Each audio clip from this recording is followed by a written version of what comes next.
Bon, d'abord, ça a été une surprise pour moi aussi, parce que vous avez raison de dire que c'est pas du tout l'idée traditionnelle qu'on se fait de la Troisième République. Parce que beaucoup de gens, et je me rends compte là maintenant que je fais des entretiens, ils disent mais alors vous voulez inventer une nouvelle religion. Ils pensent que je suis un faiseur de religion. Donc c'est quand même compliqué. Hein.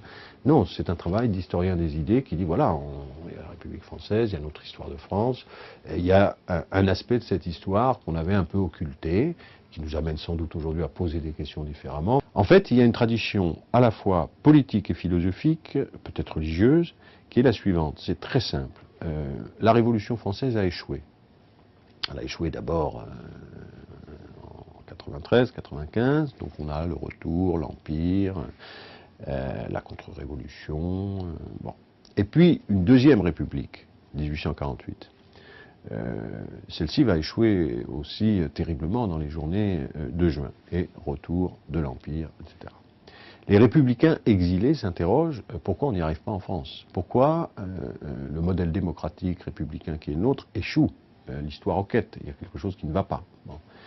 Et ils se disent finalement on a fait une erreur, c'est que dans notre pays, l'Église catholique est conservatrice, voire réactionnaire, mais elle détient dans le fond le pouvoir spirituel et un formidable pouvoir d'opinion et de conscience. Et nous avons échoué, nous avons fait des révolutions, mais des révolutions matérielles, des révolutions dans les intérêts, et nous avons laissé les esprits, mais aussi tout ce qui est de l'ordre charnel dans l'existence, de ritualisation, le baptême, l'enterrement, etc., être gérés par l'Église catholique. Dans un certain nombre de démocraties modernes, ils ont réussi à instaurer leur démocratie ou leur république. C'était un modèle au XIXe siècle, c'est l'Angleterre, les États-Unis, les Pays-Bas, parce qu'ils ont la religion protestante, qui est une religion qui correspond à la République, à la modernité, parce qu'elle est une religion de libre examen.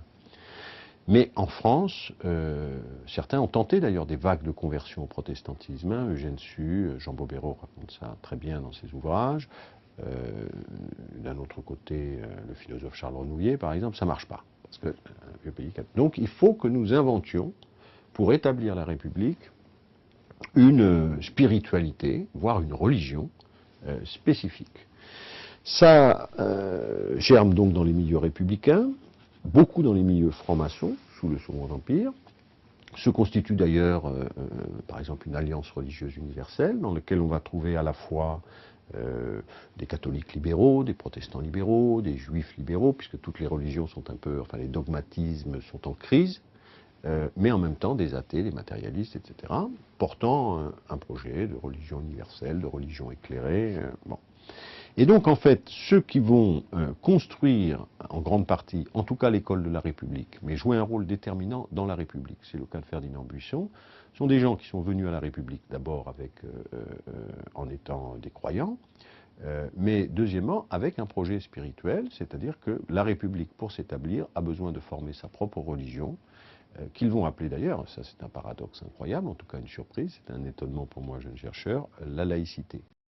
Une religion de la liberté, c'est une religion des droits de l'homme, c'est une religion donc de l'humanité partagée, c'est une religion de l'instruction, c'est une religion du libre examen, c'est une religion un peu hétérodoxe en ce sens qu'elle s'appuie sur tout un courant qu'on trouve à la fois dans la Kabbale, dans l'illuminisme, avec l'idée que c'est dans le fond aux hommes de continuer la création divine, donc on a une responsabilité aussi historique, ce qu'on appelle la théologie de la liberté, c'est-à-dire que l'œuvre n'est pas achevée, nous avons à la poursuivre, nous avons cette mission, et puis c'est comme je le dis, religion démocratique en ce sens que autant l'idée est de l'incarnation à travers Jésus, c'est-à-dire un seul homme, et eux leur idée c'est que dans le fond le divin, ou je ne sais pas comment dire, doit s'incarner dans tous les hommes, à égalité, pas de clergé, pas d'intercesseur